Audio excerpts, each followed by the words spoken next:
Bueno, voy a poneros en varios apuros en esta mañana. Si veníais a tener una predicación cómoda, lo siento, no va a ser así. Y uno de ellos es que el texto que vamos a leer está en Sofonías, Sofonías 3. A ver, no perdáis la esperanza. Si cogéis Mateo 1 y contáis 7 o 8 páginas para atrás, os ponéis en Sofonías 3. Probadlo, probadlo. Ah, bueno, que vais a usar móvil, vale. Bueno, no contaba con las nuevas tecnologías. Vamos a tener un tiempo de oración. La verdad es que yo oraba cuando preparaba esta predicación diciendo, Señor, toca nuestro corazón. No es tanto que salgamos con conocimientos, no es tanto que salgamos aprendiéndonos textos o conclusiones, sino que de verdad las podamos poner por obra. Que la palabra del Señor transforme de verdad nuestro corazón, que nos haga ver y sentir aquello que debemos de cambiar en esta mañana. No deberíamos de salir igual que entramos, ¿verdad? Cuando nos exponemos a la presencia del Señor y nos exponemos a su palabra, tiene que haber cambios. Por eso la predicación pues, podrá tener sus fallos, podrá estar más o menos estructurada, pero lo importante es cuál es el mensaje, qué es lo que el Señor nos quiere decir en esta mañana. ¿Amén? ¿Es así? Y vamos a orar precisamente para esto, para que tengamos una actitud, porque la palabra del Señor siempre es eficaz y es útil, ¿verdad? Pero muchas veces nuestra actitud no es la correcta. Para que tengamos la actitud correcta para ser tocados en esta mañana por su palabra. Señor, nos ponemos delante de ti, Padre, hay muchas cosas que tienen que cambiar aún en nuestra vida. Te damos muchas gracias porque eres tú quien hace la obra y es tu Santo Espíritu quien insiste, Señor, quien persevera, quien va haciendo cada día, Señor, los cambios necesarios, pero tú quieres contar con nuestra actitud, por eso nos ponemos delante de ti, Señor, para tener hoy un corazón permeable a tu palabra y para salir de aquí transformados, cambiados por ella, Señor.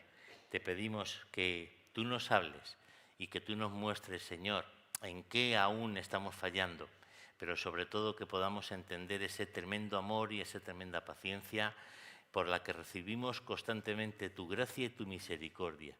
Te alabamos, te damos muchas gracias por ello, Señor. Nos ponemos ante ti en esta mañana, en el nombre de Jesús, Padre. Amén. Como os decía, Sofonías 3, versículos 14 al 17. Y bueno, no sé si lo habréis leído muchas veces, pero lo habéis cantado mucho, seguro, seguro. Y dice así: canta, oh hija de Sión, da voces de júbilo, oh Israel, gózate y regocíjate de todo corazón, hija de Jerusalén. Jehová ha apartado tus juicios, ha echado fuera tus enemigos. Jehová es Rey de Israel en medio de ti. Nunca más verás el mal. En aquel tiempo se dirá a Jerusalén: no temas, Sión, no se debiliten tus manos. Jehová está en medio de ti, poderoso, Él salvará. Se gozará sobre ti con alegría, callará de amor, se regocijará sobre ti con cánticos. Vale, precioso. Cuando lo cantamos, ¿verdad? Pues nos conmueve. ¿Qué sentido tienen estos textos? ¿Qué significa? Antes estábamos comentando, y si no lo hemos comentado, seguro que lo tenemos todos en mente, cómo está la situación en el mundo. La palabra de Dios nos dice, uno de los versículos que probablemente más se repita es: no temas, no temas. Todo está bajo el control del Señor. Veréis que lo que vamos a meditar en esta mañana nos enseña cómo el Señor está en diferentes momentos y etapas de la historia y cómo todo está bajo su control, todo está profetizado, todo está controlado. Podemos tener esa calma y esa seguridad de que el Señor sabe lo que sucede en todo el mundo y también en cada una de nuestras vidas en particular. Yo leyendo este texto me sugería una sonrisa en la cara de Dios. Yo no sé cómo te imaginas tú a Dios. A veces le podemos imaginar con un dedo acusador o mirando en otra dirección, enfadado o con una mala actitud hacia nosotros. ¿No os ha pasado alguna vez? O diciendo, estoy orando y no sé si el Señor me está escuchando con muy buena cara, ¿no? No, yo me imagino una sonrisa. El otro día veía un podcast, no sé si a ciencia cierta si es cierto o no, pero me resultó conmovedor, ¿no? Sí que hay algo de verdad. Sabéis que a partir de la sábana de Turín, la sábana de Turín es el lienzo que supuestamente cubrió a Jesús y dejó impresa, quedó impresa una imagen. Y esa imagen no es con ninguna tintura, es como una radiación, ¿no?, la que ha creado esa imagen. Y a partir de ahí, con inteligencia artificial, como no, pues han recreado el que sería el rostro de Jesús. Y se lo enseñaron, le enseñaron la recreación. No he querido sacar la foto para no hacernos imagen, pero enseñaron ese rostro a un conocido obispo y le preguntó, ¿qué le parece la recreación?, ¿no? Y el hombre se quedó mirando y dijo, me falta la sonrisa. Él se imaginaba ese rostro sonriendo, se imaginaba un rostro amable, ¿no? Qué importante es esto. Canta, oh hija de Sión, da voces de júbilo, oh Israel, gózate y regocíjate de todo corazón, hija de Jerusalén. Jehová ha apartado tus juicios, ha echado fuera a tus enemigos. Jehová es rey de Israel en medio de ti, nunca más verás el mal. En aquel tiempo se dirá a Jerusalén, no temas, Sión, no se debilite en tus manos. Jehová está en medio de ti, poderoso, él salvará, se gozará sobre ti con alegría, callará de amor, se regocijará sobre ti con cánticos. No temáis, que no es el que nos tenemos que aprender. Eso vendrá más, bueno, si queréis sí, pero eso vendrá más adelante. La verdad es que el texto de Sofonías hay que encuadrarlo muy bien en su contexto. ¿Qué es lo que estaba sucediendo? Voy a ver si funciona. ¡Toma! Lo he conseguido. Vamos a verlo en su contexto. ¿Qué está sucediendo aquí? Bueno, sabéis que en un determinado momento de la historia, estamos hablando del 700 aproximadamente antes de Cristo, ¿verdad? El reino se había dividido. Había un reino en el norte, ¿verdad?, que eran 10 de las tribus, y había un reino en el sur, que eran 2 de las tribus, que era la tribu de Judá y la tribu de Simeón, ¿de acuerdo? Y con esto me he ganado como medio punto en la escuela bíblica, ¿no, Iñaki? Bueno, perdóname, la broma es una cosa que tenemos entre él y yo. Bien, entonces el reino había quedado dividido, el reino del norte había caído en manos de los asirios, ¿vale? Así que ya no quedaba reino, era el reino que correspondía, la capital estaba en Samaria. Había además conflictos entre ambos reinos y además había 2 sitios muy característicos que eran Betel y Dan. Estos nombres os sonarán, ¿verdad? Betel y Dan, ¿qué fueron? Fueron centros de adoración. El antiguo reino del norte lo que pretendía era quitar a Jerusalén como capital de adoración, que era donde estaba el templo, y competir con el lugar de adoración. ¿Y qué es lo que hicieron? Pusieron en Betel y Dan unos becerros de oro, como hizo el pueblo de Israel, ¿verdad?, cuando se rebeló contra Dios mientras Moisés estaba cogiendo las tablas, ¿no? Y entonces intentaban que ese fuese el centro de adoración. Pero mira aquí que por una profecía, y para resumir, llegaron los asirios, acabaron con el reino del norte. Quedó el reino del sur, y el reino del sur, pues cuya capital era Jerusalén, y estaba teniendo los mismos problemas que el reino del norte. ¿Cuáles eran esos problemas? Pues bueno, si leéis Sofonías, que son solo 3 capítulos, y es una lectura muy interesante, a la par que impactante, lo que estaba sucediendo en ese momento es que estaba habiendo los mismos problemas. Los problemas eran idolatría, culto a otros dioses, lo siento, es que me muevo mucho, culto a otros dioses, estaba habiendo una superficialidad. Sí, se guardaban las fiestas, se guardaban las costumbres, los rituales, pero el Señor les acusaba de que eran unos rituales vacíos, no eran unos rituales de corazón. Se hacían por costumbre, lo que hemos oído esta mañana, ¿verdad? Simplemente era la costumbre, pero ya no había corazón, no había intención, no había deseo, ¿verdad?, de hacerlo como una verdadera adoración al Señor. Y el Señor les viene advirtiendo, les viene advirtiendo, les viene advirtiendo. Bien, viene un rey que es Josías, y entonces parece que este rey trae esperanza, trae intención en las cosas, emprende una reforma, ¿verdad? Y parece que las cosas van bien, pero al cabo de poco tiempo, otra vez el pueblo de Judá vuelve a las mismas manías, a las mismas costumbres. Y la verdad es que el Señor les manda por medio del profeta Sofonías, les manda una profecía que es aterradora, aterradora. No la vamos a leer aquí, pero os lo dejo de deberes para casa, pero la profecía básicamente, y además es muy importante, ¿verdad? Sí, vale. Es muy importante que entendamos varias cosas, ¿no? Primero, todas las profecías tienen un triple valor profético. Me explico. La gran mayoría de las profecías se hacen para el momento concreto en que la profecía se está emitiendo, es decir, oh Judá, cambia, transfórmate, vuélvete de tus caminos, porque si no, tal cosa, ¿vale? Y se pierde la señal, ¿verdad? Cambiamos de...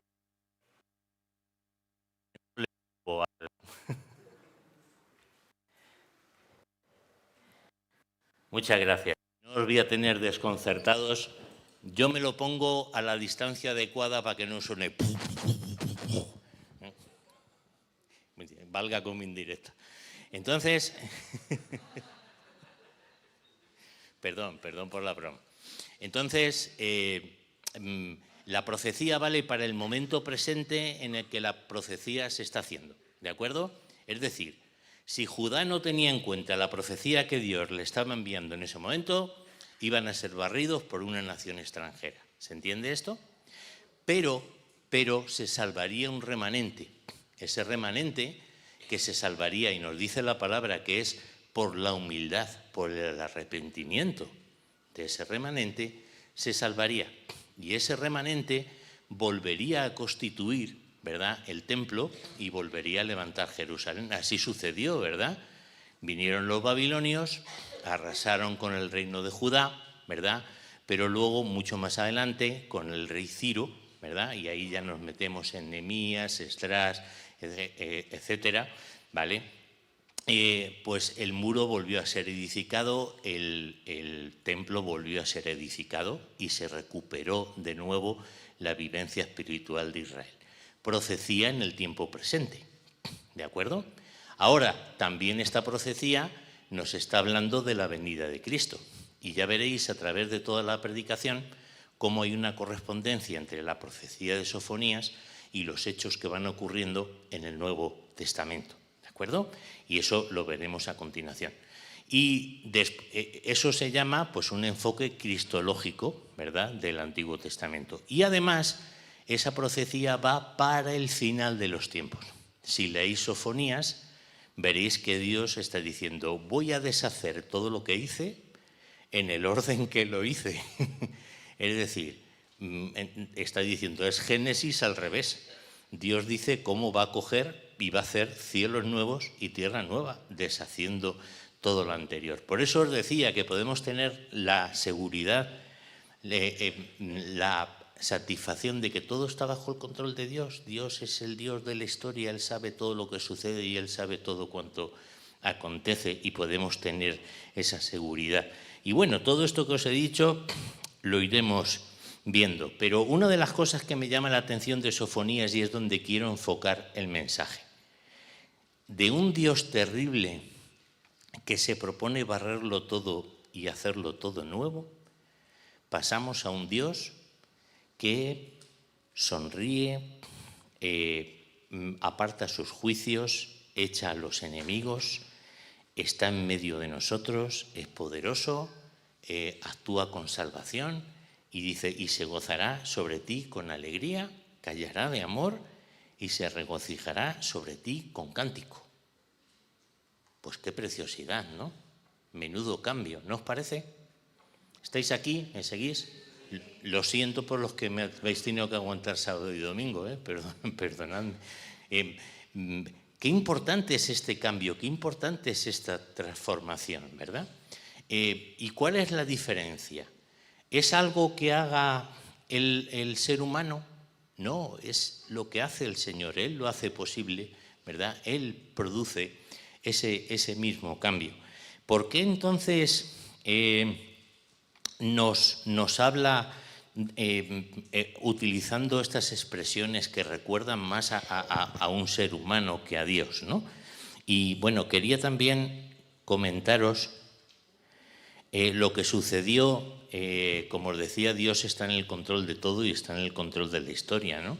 Fijaros, estas eran las potencias de aquel momento, ¿vale? Filistea, que reunía las ciudades de Gaza, Asdod, Ascalón, no tiene nada que ver con la Gaza actual, como demostré en una ocasión, ¿vale? Moab y Amón, Cus, que era Etiopía, Asiria y Nínive. Estas eran las potencias del momento. Bueno, he hecho un cuadro de estos que me gusta poneros de vez en cuando para que veáis lo que fue de cada una de estas naciones, ¿no? Cuál fue el pecado o cuál fue la ofensa que Dios les indicó y cuál fue el fin que tuvieron. Ninguna de estas civilizaciones sobrevivió, es decir, el cumplimiento de Sofonías, ¿verdad?, se hizo efectivo, ¿verdad? Todas estas naciones desaparecieron. Así que, claro, si tú pertenecías a Judá y ibas viendo esto, decías, nos llega, ¿verdad? Pues apliquémonoslo a todas las profecías, ¿verdad?, que ya hemos recibido. Así que el libro avanza desde el juicio inminente sobre Judá y las naciones, ¿verdad?, hasta la promesa de un remanente, de un resto humilde y una restauración final con gozo, con la presencia de Dios en medio de su pueblo. En el Antiguo Testamento, ¿cómo se simbolizaba la presencia de Dios? ¿Alguien que me ayude en la predicación?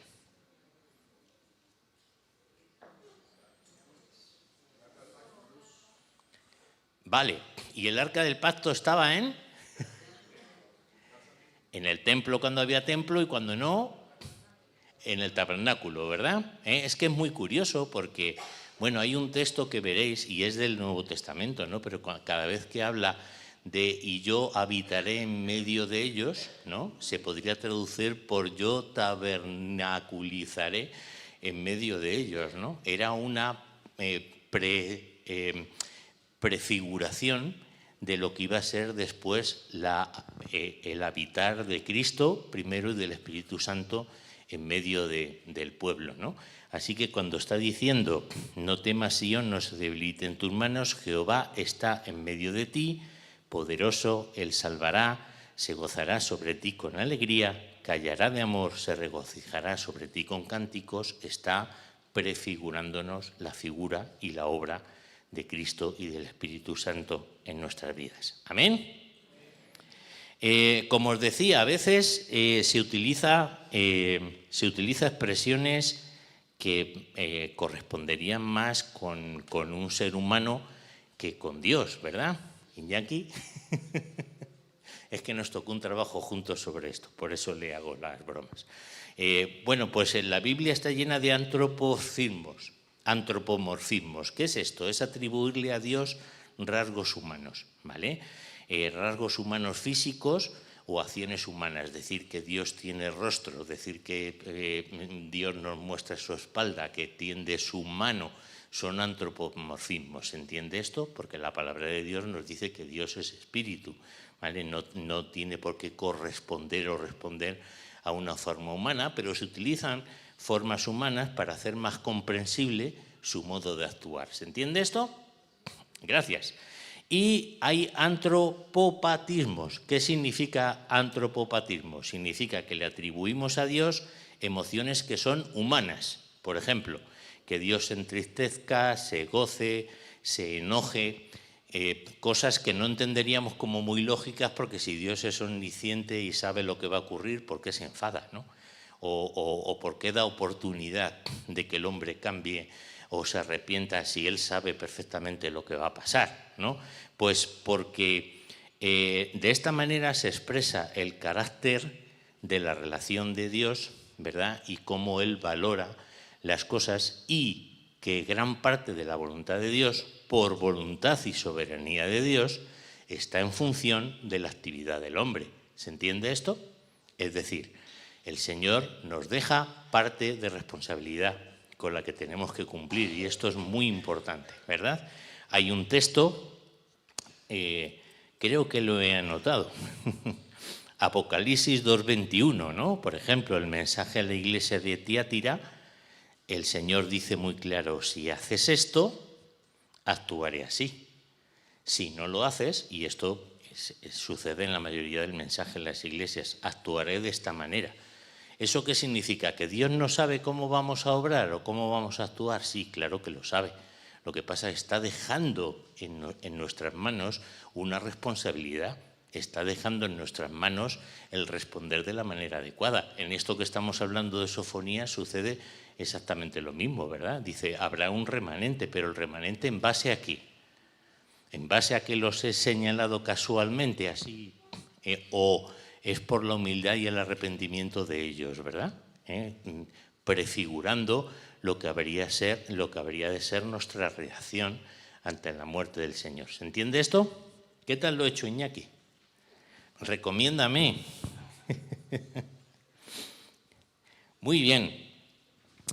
Así que yo creo que hay dos tremendas realidades que nos plasman estos textos y que se debería de evidenciar en nuestra vida. Una de ellas es cómo entendemos el perdón de Dios, el gozo del perdón de Dios.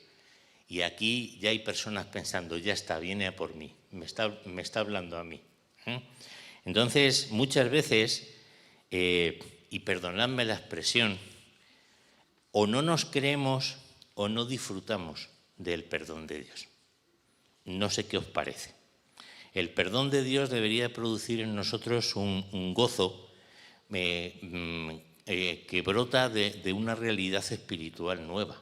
No solamente un conocimiento, ¿verdad?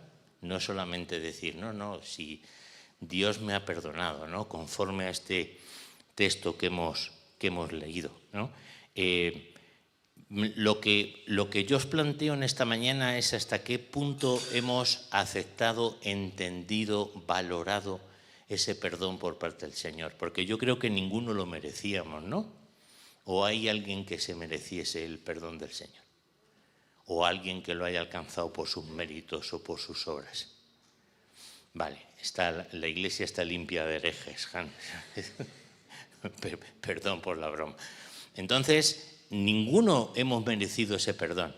Tampoco el pueblo de Judá en aquel momento se lo mereció, ¿verdad? El Señor cogió y dijo, yo voy a restaurar el pueblo, mi pueblo, a través de un remanente. Y ese remanente, ¿qué característica va a tener? Va a tener su humildad y su arrepentimiento. A partir de ahí lo voy a restaurar. ¿Eso qué quiere decir? Que hubo mucha gente que siguió apegada a un ritual, y siguió apegada a una forma de vivir, pero realmente el amor, el perdón de Dios no había calado en su corazón. Hay una leyenda, yo creo que es una leyenda, tiene visos de verdad, pero como todas las leyendas tiene parte verdad, parte mentira, pero la verdad es que es muy bonita. En la batalla de Gettysburg, y os pongo en situación, la batalla de Gettysburg se produjo en la guerra norte contra sur en los Estados Unidos. Fue una de las batallas más terribles del momento. Hubo muchos soldados, sobre todo los más jóvenes, entre ellos un tamborilero, que desertaron. Y los cogieron cuando desertaban. La pena por la deserción era la pena de muerte, ¿verdad? Pero Abraham Lincoln, que era el presidente del norte, cuando le contaron lo que había sido aquella batalla, y todo lo que había sucedido, y vio a todos aquellos pobres haciendo cola para ser iba a decir suicidados, para ser ajusticiados, fusilados, les concedió un acta de perdón. Les firmó, ¿verdad?, en un acta que aquellos soldados habían servido fielmente y que estaban perdonados. Y me diréis, ¿y qué hicieron aquellos soldados? Pues bueno, algunos se dedicaron a su vida, a sus granjas, etcétera, pero unos cuantos, un remanente continuo. Perdón, eso no ha sido el sonido, he sido yo. Continuaron en el ejército, ¿verdad? Su desempeño fue tal que llegaron a ser conocidos como los perdonados. Llegaron a ser unos mandos militares y que destacaron tanto que la gente decía, este es uno de los perdonados de Gettysburg, ¿no? ¿Por qué? Porque habían valorado tanto aquel perdón que sentían que de alguna manera tenían que actuar en consecuencia. ¿Podían devolverlo? No, no se trataba de devolverlo, ¿de acuerdo? Ya estaba, ya lo tenían, ¿de acuerdo? No había nada que devolver, no estaban comprando su perdón, lo que estaban actuando era en consecuencia del perdón que habían recibido. Y dijeron, si yo en aquel momento no actué como un verdadero soldado, a partir de ahora, durante mi vida, sí que lo voy a hacer. De hecho, a uno de los que se le encontraron en Little Bihor, sabéis que fue la batalla que perdió el general Custer, y encontraron un sargento que llevaba un saquito de cuero en el cuello, y en aquel saquito de cuello estaba el acta del perdón que le había firmado el presidente Lincoln. Y yo cuando escuchaba esta historia decía, ¡jo, Señor! ¿Por qué no nos comportamos nosotros así? ¿Verdad? ¿Por qué no valoramos tanto tu perdón que decimos, sí, pues voy a fallar, no voy a hacer las cosas bien, pero es que he sido perdonado por ti, y he sido perdonado por ti con un propósito, he sido perdonado para algo, con una finalidad, con un propósito, y quiero ser fiel a ese propósito. ¿Estáis conmigo? Y qué importante, ¿verdad?, que esto cale en nuestro corazón, porque muchas veces estamos tan metidos en rituales, estamos tan metidos en costumbres, que olvidamos el verdadero significado de lo que estamos haciendo, ¿verdad? Fíjate que nosotros hace un momento le estábamos cantando al Señor y va el Señor y nos dice, pero si el primero que canta sobre ti soy yo. Qué bonito es esto, ¿verdad? Qué bonito es que el Señor nos trate de esa manera y nos valore de esa manera. Yo me acuerdo cuando operaron a John, a mi hijo mayor, de vegetaciones, estaba inconsolable el pobre, ¿verdad? Se levantó incluso de la cama todo enfadado, se puso a recorrer el hospital, no había quien le calmase. Y yo me acuerdo que le cogí en brazos y le cantaba.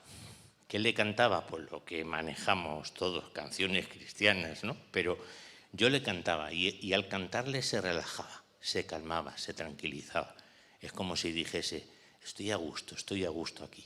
De hecho, yo de vez en cuando me callaba para recobrar el aliento y me hacía así como diciendo, ¿qué pasa? Sigue cantando, ¿no? Quedaos con esa imagen del Señor. No nos quedemos con el Señor con la imagen de un rostro, un dedo acusador, ¿verdad? Claro, todo esto que ha pasado en Sofonías tiene su porqué. ¿Su porqué cuál es? Que para Dios el pecado es detestable. ¿Por qué? Porque Él es santo. Él no puede conformarse con una situación de pecado. ¿Estamos de acuerdo? El pecado es tan importante que entregó la vida de su Hijo Jesucristo por resolverlo. Pero nosotros somos tan importantes para Él que entregó la vida de su Hijo Jesucristo por nosotros. Y esto es algo que nunca debemos de olvidar. Así que no por comprar nuestro perdón, no por alcanzar nuestra salvación, eso es imposible, no está a nuestro alcance. Como dijimos una vez, no estamos a la altura como para entender eso, pero sí para actuar en consecuencia, para actuar con nuestra responsabilidad, para actuar en base a lo que hemos recibido y el Señor ha hecho por cada uno de nosotros.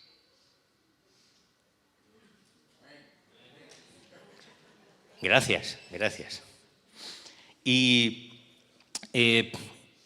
hay muchos textos en el Nuevo Testamento, aquí es donde os pido ayuda para que los vayáis poniendo, ¿vale? Filipenses 4:4, vamos a ver una especie de puente desde Sofonías al Nuevo Testamento, ¿verdad?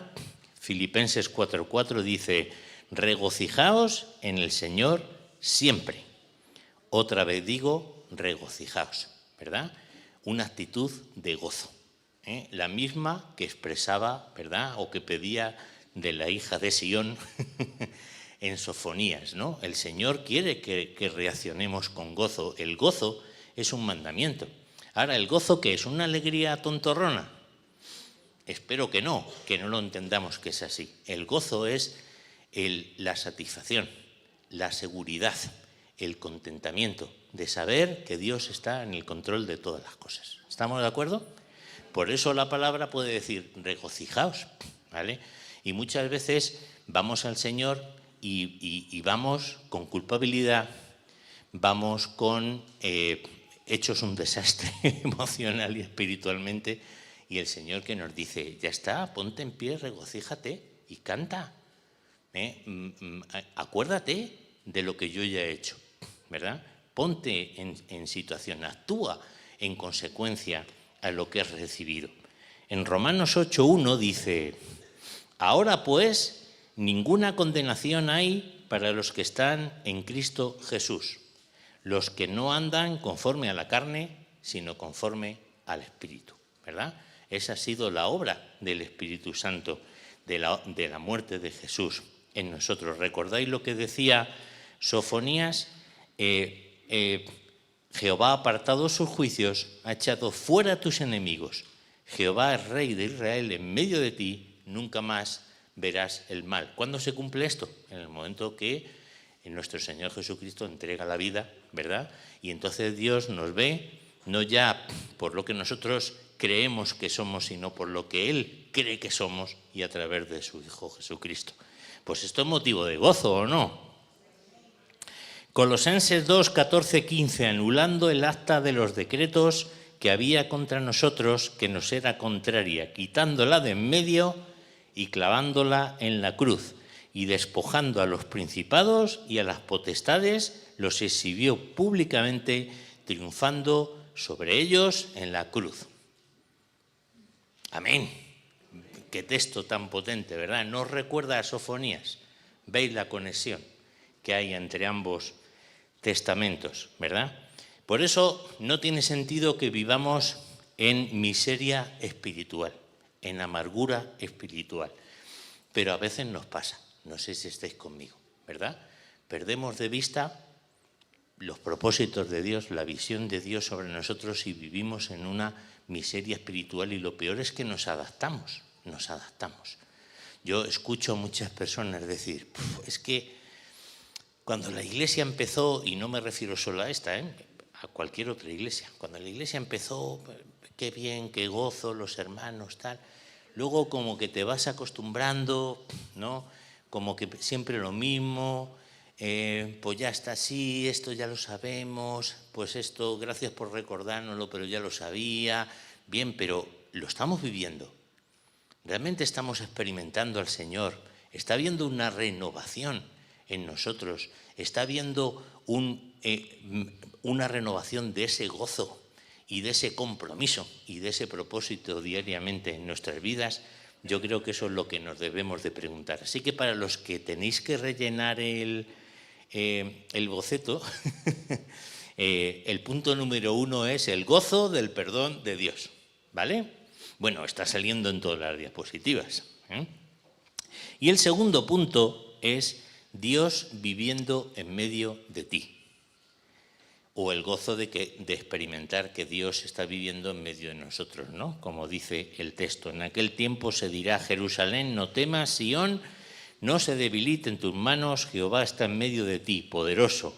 Él salvará, se gozará sobre ti con alegría, callará de amor, se regocijará sobre ti con cántico. Investigando sobre esta parte de callará de amor, pensaba, ¿qué quiere decir esto de callará de amor? Quiere decir que no se va a emitir ninguna acusación. Los que somos salvos, los que hemos recibido el Espíritu Santo de Dios, no vamos a recibir por su parte ninguna acusación. Lo dice la palabra de Dios. dice en varias partes, recuerdo un texto de Romanos, dice, no serán avergonzados. No serán avergonzados. Es obra del Señor, ¿verdad? Y podemos tener esa seguridad, esa obra que hace que el Señor habite en medio de nosotros. Me llama también la atención, no se debiliten tus manos. ¿Habéis pensado cuántas veces dejamos de luchar? Pensadlo. Dejamos de luchar, dejamos de esforzarnos por continuar obedeciendo al Señor. Yo tengo la oportunidad pues, de hablar con muchas personas porque que han sufrido daño, que han sufrido problemas en sus vidas. ¿Qué es lo que pasa? Pues que han tirado la toalla, como decíamos ayer. Pero es que han tirado la toalla a veces con su matrimonio, a veces con sus hijos, a veces en su familia, a veces con su vida. ¿Qué es que han tirado la toalla? Que se han conformado en una situación, han dejado de luchar, ya han dejado de pelear, han asumido que la situación es así. Cuando yo escuchaba este texto, que no se debiliten tus manos. ¿De qué depende eso de decir, Señor, no, en mi fuerza no es? Y con mi capacidad no es, pero en ti yo puedo seguir insistiendo. ¿Cómo? A través de la oración, a través de la intercesión. Sigo intentando hablar con esta persona, sigo intentando levantar esta situación, busco ayuda entre hermanos. Actúo en función del Dios que está en medio de mí y no por las circunstancias o por las situaciones tal como yo las veo. ¿Amén? Ese me ha sonado contundente, ¿eh? Qué importante es esto, ¿no? Qué importante es esto, ¿no? Imaginaos que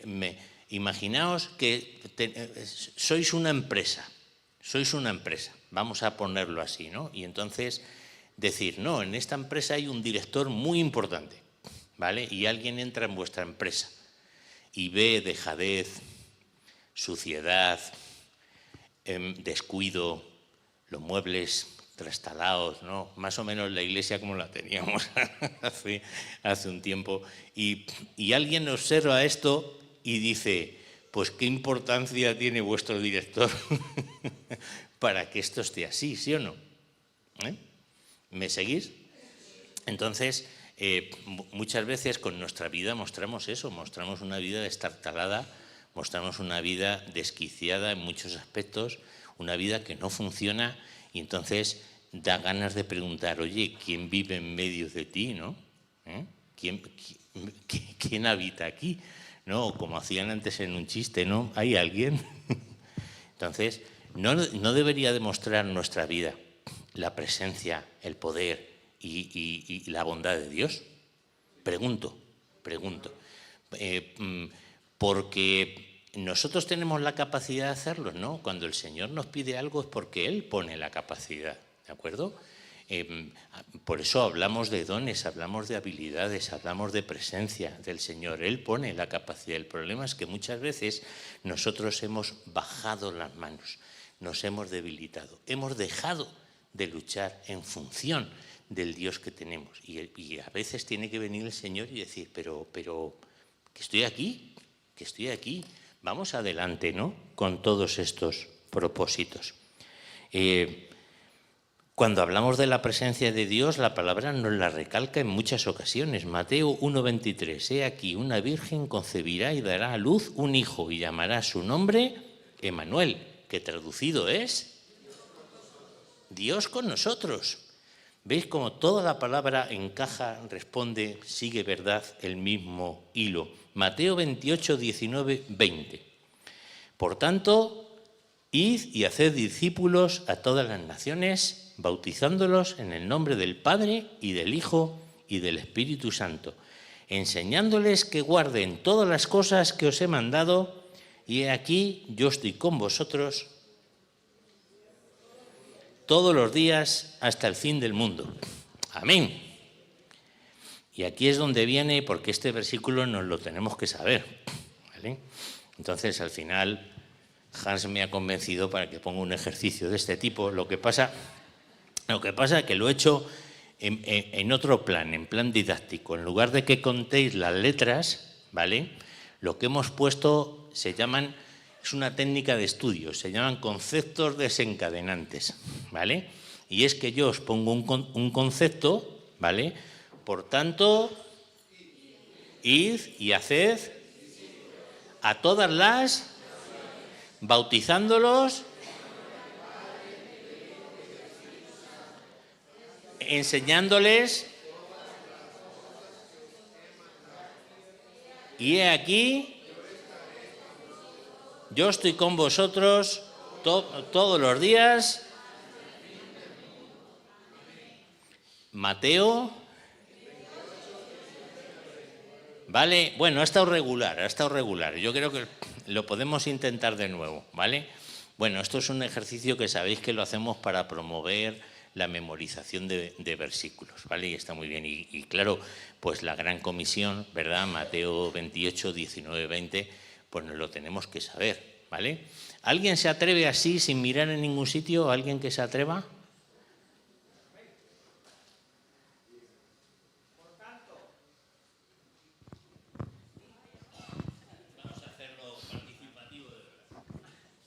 Por tanto, id y haced discípulos a todas las naciones, bautizándolos en el nombre del Padre, del Hijo y del Espíritu Santo, enseñándoles que guarden todas estas cosas. Y he aquí yo estoy con vosotros todos los días hasta el fin del mundo.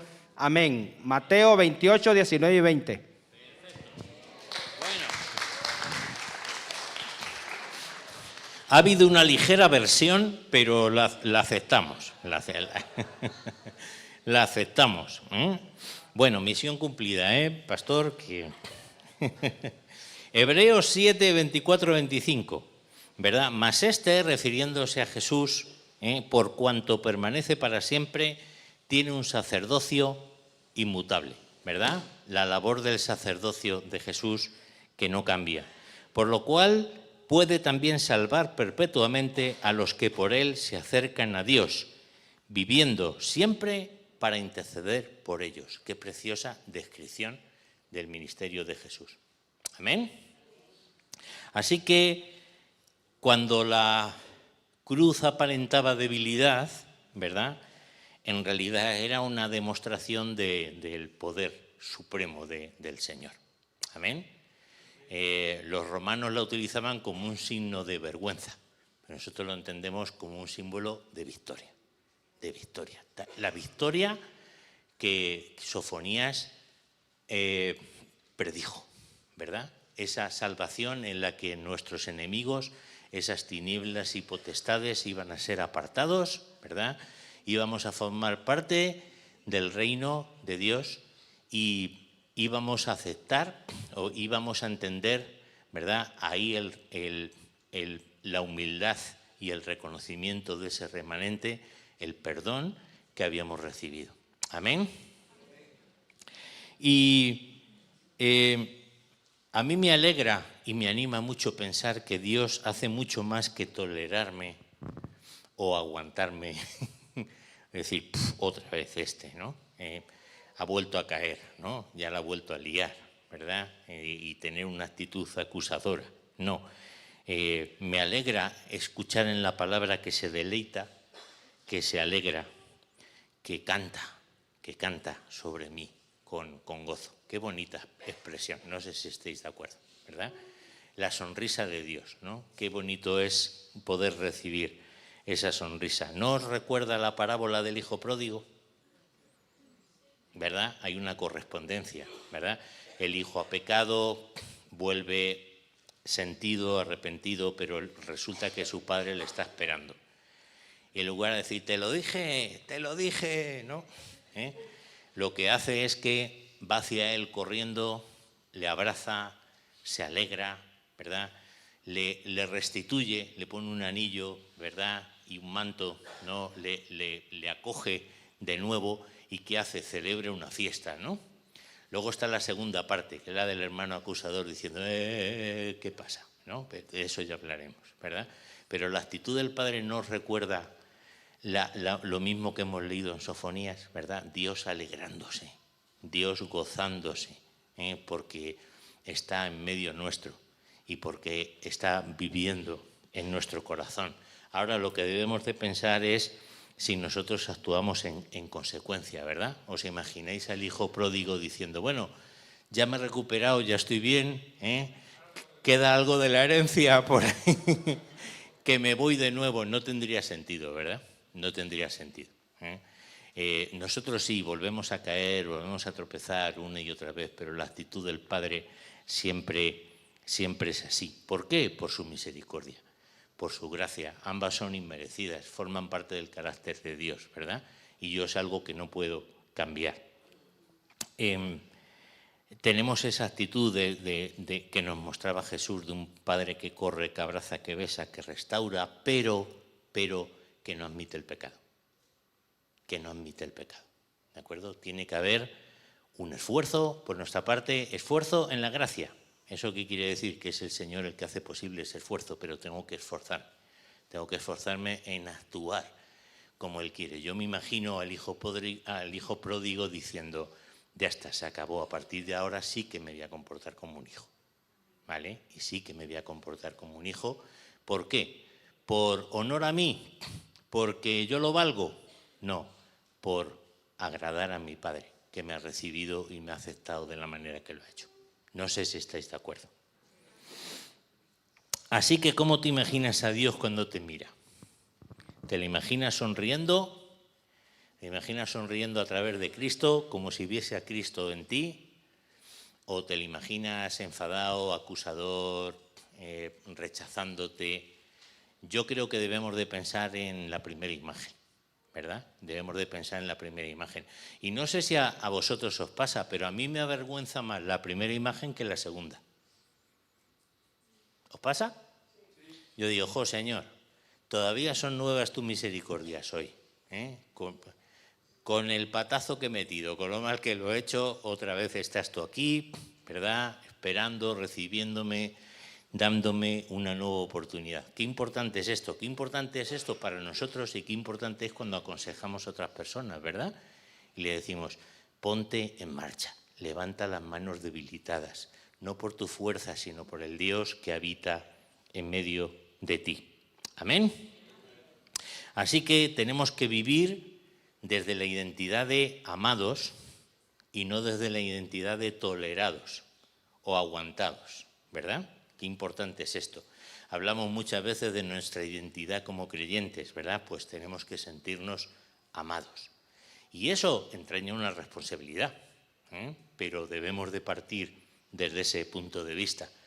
Ayer poníamos un ejemplo, ¿verdad? Si yo veo a mi hijo que se ha caído en un charco de barro, y a mí me pasó, uno de mis hijos, no voy a contar quién porque siempre los pongo aquí a los pobres de ejemplo, pero fuimos al zoo y lo primero que hizo al llegar al zoo fue perseguir a un flamenco, tropezarse y caerse a un charco de barro.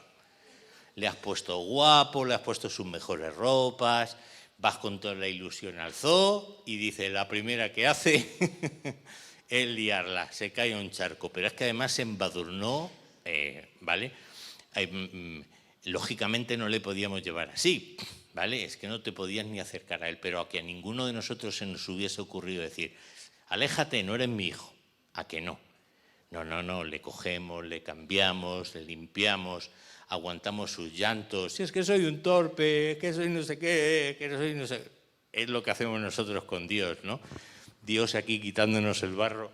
Señor, perdóname, qué torpe soy y tal. Ya, pero tranquilo, que eres mi hijo, que sigues siendo mi hijo, que yo te quiero, que no te voy a dejar así. Dios no nos quiere ver con barro. Por eso decimos que Dios no tolera el pecado, ¿verdad? No nos quiere ver así, ¿no? Decimos, Señor, aquí vengo, ponme aquí, ponme allá. Y nos dice, anda, ven primero que te quito todo esto, ¿verdad? Y el Señor pues tiene que hacer esa obra, la obra que el Espíritu Santo hace en nosotros. Pero gracias al Señor, gracias a su infinito amor y su misericordia que podemos ir a Él, aún embadurnado de barro, ¿verdad? Romanos 5:1, justificados pues por la fe, tenemos paz para con Dios por medio de nuestro Señor Jesucristo. Esto es el callará de amor. Ya está, ya no hay pleito, ya no hay pugna, ¿vale? Hay paz entre nosotros, se acabó, paz. De hecho, vamos a callarnos un momento, cierra tus ojos y di callada y silenciosamente, gracias, Señor, por tu paz. Gracias. Hay paz entre nosotros. Qué importante es esto.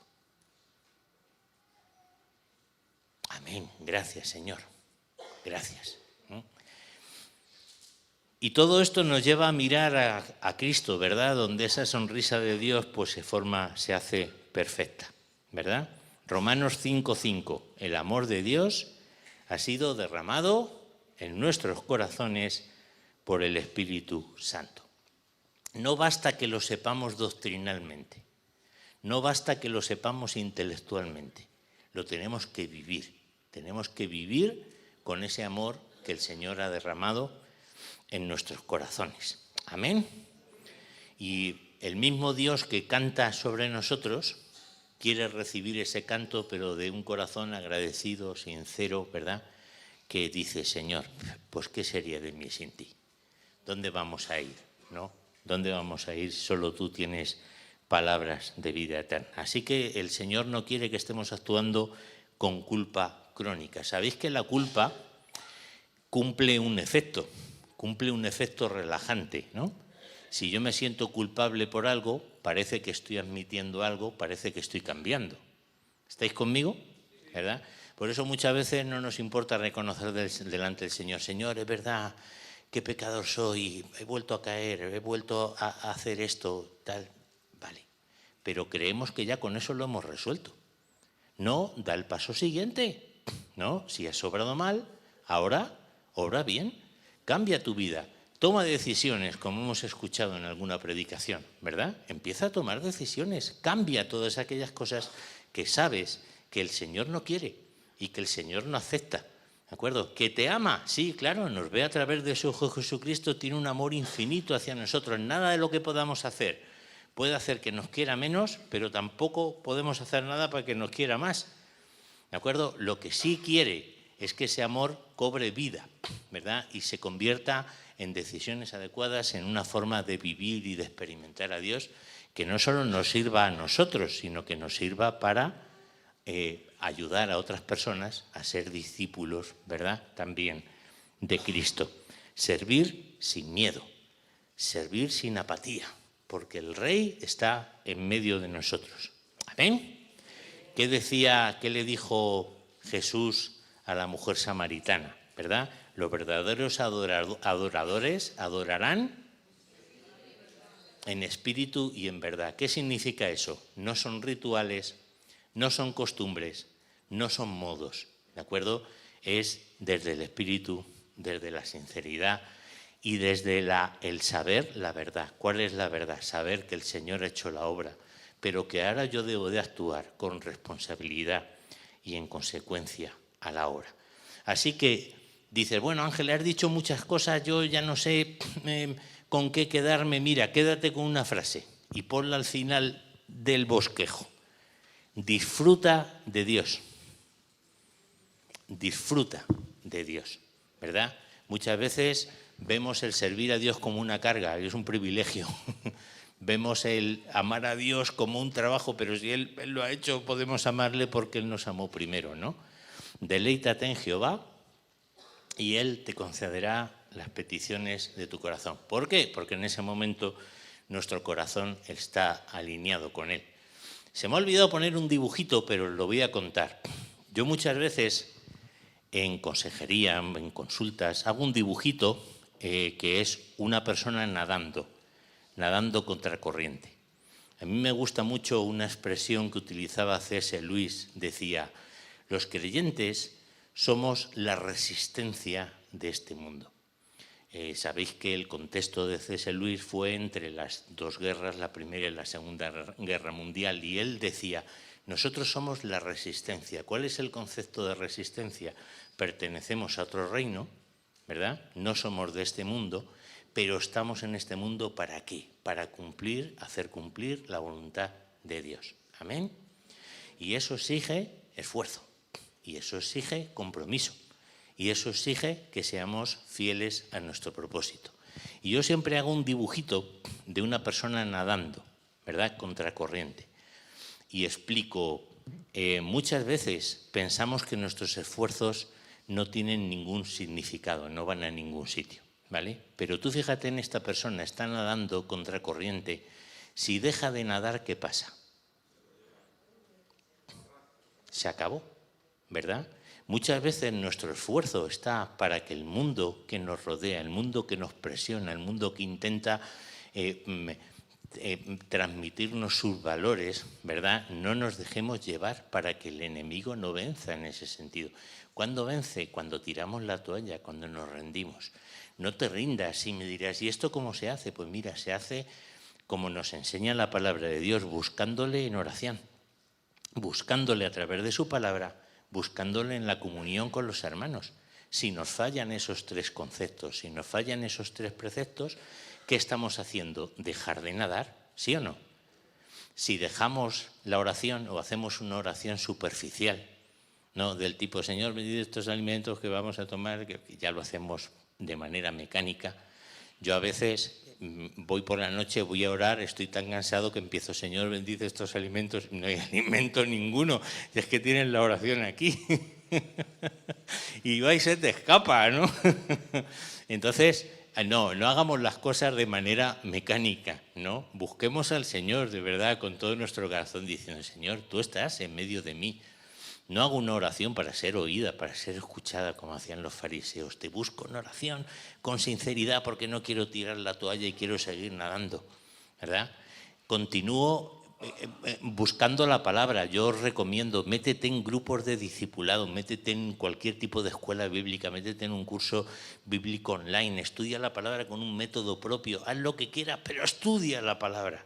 Qué importante es que nos empapemos, ¿verdad?, de la palabra de Dios y que no dejemos de nadar en ese sentido. No dejemos la comunión unos con otros, no dejemos de reunirnos, de participar en la iglesia, con lo que puedas hacer, da igual, cualquier cosa es bienvenida, cualquier cosa merece la pena, pero muchas veces pensamos, ¿y para qué voy a ir? ¿No? Dejamos de nadar, nuestras manos, nuestros brazos se debilitan, no lo permitamos, no lo permitamos. El Señor está en medio nuestro, gozándose con nosotros, ¿verdad? Y cantando y callando de amor. ¿Por qué? Por su obra, no por nuestros méritos, por su obra, pero actuemos nosotros en consecuencia. Voy a pediros que os pongáis en pie, voy a pedir a los hermanos de la alabanza que me ayuden, que nos ayuden a nosotros y al Señor, que también va a cantar, según lo que hemos visto. Ya lo podéis hacer bien. Y voy a proponeros que tengamos simplemente un tiempo de oración. Ya os decía que bueno, muchas de las cosas que hemos comentado aquí pueden resultar un poco complejas. Yo os recomiendo que leáis el texto de Sofonías y que veáis la correspondencia que hay entre todos los libros proféticos y el Nuevo Testamento, ¿verdad? Y que nos ayuda a entender también que el Señor está en el control de todas las cosas, pero sobre todo que digamos, Señor, ¿cómo estoy yo respondiendo a tu amor? ¿Cómo estoy respondiendo a tu amor? ¿Y cómo estoy respondiendo a tu perdón? ¿Cuál está siendo mi respuesta? Y esto es entre tú y el Señor, ¿verdad? Es entre tú y el Señor. Ya está, saca tú las conclusiones, luego si quieres las apuntas en el bosquejo o no, pero saca conclusiones delante del Señor en esta mañana. ¿Cómo estoy yo reaccionando a tu amor? ¿De verdad tu amor me impele, me empuja, me ayuda a hacer las cosas como tú quieres? ¿O he dejado de nadar? ¿Se entiende esto, verdad? Así que vamos a tener un tiempo de silencio y vamos a tener un tiempo cada uno, cada una con el Señor para poder que su Santo Espíritu nos hable y nos ilumine en esto.